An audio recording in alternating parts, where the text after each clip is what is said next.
as you are probably already aware, Pedro Pascal is a card-carrying ally to the trans community. Good Lord. And in recent months, he has been incredibly vocal about this specific issue and taken every opportunity to virtue signal about it. It's something that's personal to him, as he has a brother who identifies as a woman named Lux. So this is something that he often gets asked about in interviews. He has called out J.K. Rowling's quote-unquote heinous loser behavior. He has talked about being an ally in his recent Vanity Fair cover feature interview. He has worn the Protect the Dolls shirt to the premiere for Thunderbolts in London back in April. And at the time that that happened, I said, Disney should literally cut ties with this guy because he is showing up to an official Disney press event in a slogan that is extremely politically charged and divisive, something that theoretically they fired Gina Carano for. So he has just doubled down at the premiere for Fantastic Four in Berlin, and a red carpet interviewer asked him about this issue, and he went on a little soliloquy about how these people, you know, they just want to exist in their bodies, and like we have to like support them as human beings. Here we go. It's important to, you know, protect people and human beings, especially those that are simply asking for the right to exist in the bodies that belong to them and in the world that they never asked to be brought into. And it's a very, very small, vulnerable, inspiring, courageous, and brave community that fills me with a lot of inspiration. And so therefore, I think that, you know, it's very important to protect that in humanity. They would do that for us. Dying over the... No, they would actually call people, trans people that don't want to, trans people would call men that don't want to, you know, engage in relationships with other men, they would call them bigots. They wouldn't do that for us. No. And first of all, and second of all, they're not actually trying to exist in their own body. They want to exist in some other body, which is why there's all the surgery in that community. Right. I just noticed that they put that really emotionally evocative orchestral soundtrack over his comment that he gave on the red carpet to communicate to you that he is a political revolutionary. He is a voice of his generation. Pink News said Pedro Pascal comes out swinging for the trans community yet again at Fantastic Four premiere. And, you know, make no mistake, this is literally hijacking the promo for his movie. His very expensive movie, I'm sure. Yes, in order to virtue signal to his niche audience. Like you said, what these actors don't realize, I mean, Pedro doesn't care because he cares about the politics first, is that these journalists are not your friend, and that these things will always sabotage your promo. Just look at what is Mark Malkin or whoever that absolute legend is over at Variety, who's like my favorite person in the world now, because all he does is ask really, really awful questions that he knows are going to get clipped and turned into fodder for us. Like if I was a wealthy YouTuber, I'd be doing nothing but paying this guy extra money to ask even more ridiculous questions. I just saw J.K. Rowling's response to Pedro Pascal wearing the Protect the Dolls shirt and calling her a heinous loser. She said, "Can't say I feel very shut down, but keep at it, Pedro. God loves a trier." This woman, I can't imagine being intimidated by someone like Pedro Pascal either. But here were some of the comments reacting to the clip from the subreddit r/transgender. One said, "People complain that Pedro is booked for too many projects. I say book him more. Or people as great as Pedro. Pedro Pascal is the hero of our time." Another one said, "People hate us so much that it's newsworthy when one of the elite say human rights. What a nice man. Vote for Pedro." I mean, if he's not selling Vote for Pedro merch, he's missing out. This is the response that Pedro wanted. This is what he wants. I wonder if that's trademarked. It probably is. At least the logo, because remember it had like a logo, because it was Yeah. like a button. That's probably trademarked. Yeah. Pedro Pascal is my spirit animal. Yeah. Look, They say he's every famous person has haters. He's just the popular one to hate right now, and he's an ally. He's not a toxic asshole. So he's hated by right-wingers, a target for rage bait creators, and so on. He's making himself a target by speaking on these issues.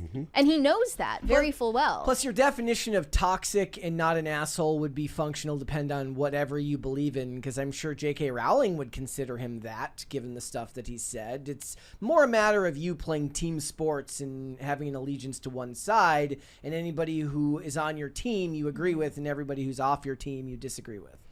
Yeah, J.K. Rowling is not the one to No. pick a fight with if you're anyone. Good news for Pedro, though, is we're still like a couple weeks out from the release of the movie. So what he needs to do, or at the very least what Kevin Feige needs to do, is like, look, when we get to the LA premiere of Fantastic Four, when you see that Variety journalist, I want you to just duck and run and go that direction and get as far away from him as possible, because we want this movie to do well, and we don't want him asking, is this the gayest Fantastic Four movie yet?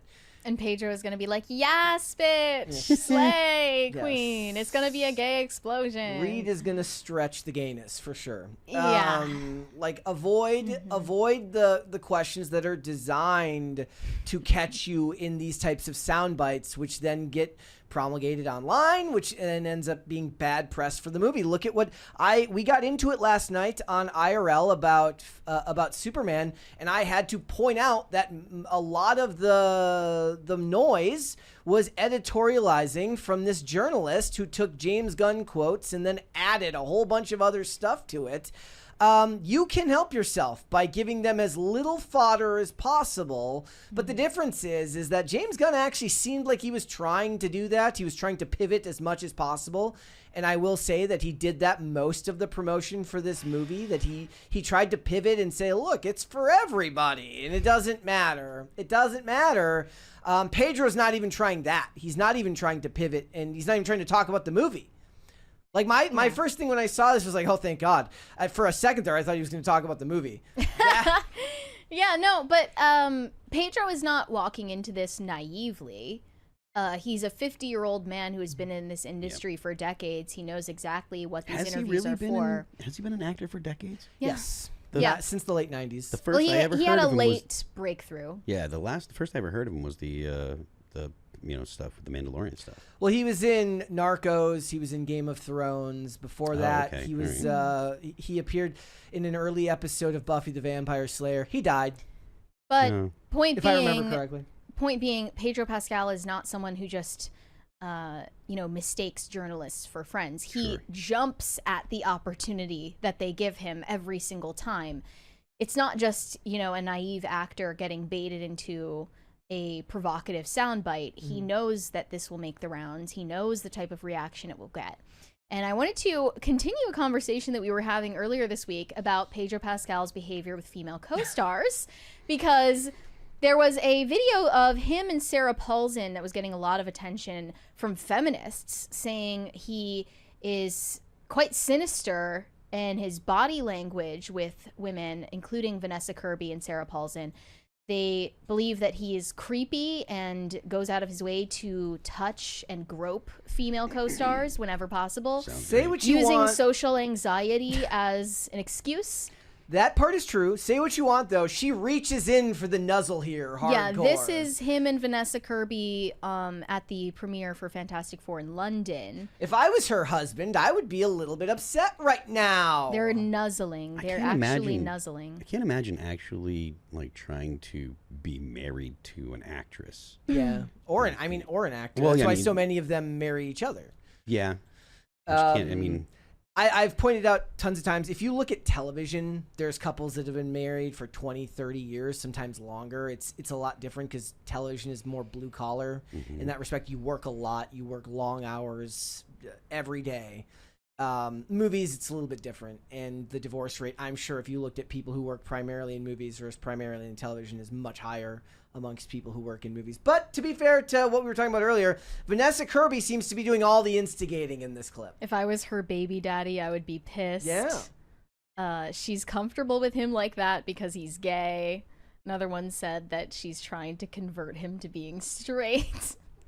Even though, to be clear, Pedro Pascal has never come out and said that he's anything but straight, so Sure. we're supposed to believe that. Yeah. Overall, weird behavior. It's giving Cynthia Erivo and Ariana Grande on the press tour for Wicked. Look, it's a fine line to walk, because I think that the chemistry between David Corenswet and Rachel Brosnahan is fantastic, but it doesn't come across this way. But that could just be my own bias because I don't like Pedro Pascal. I haven't seen David Corenswet and Rachel Brosnahan on a red carpet acting like this. No. Certainly. I don't think we would, because I think it's unprofessional. So she's pregnant right now, and she's about to have a baby. It's like Scarlett Johansson kissing, what's his name, Jonathan Bailey on the red carpet, and her husband's like, okay. Yeah, you I just guess. if you're married to an actor or actress, you just have to be okay with that.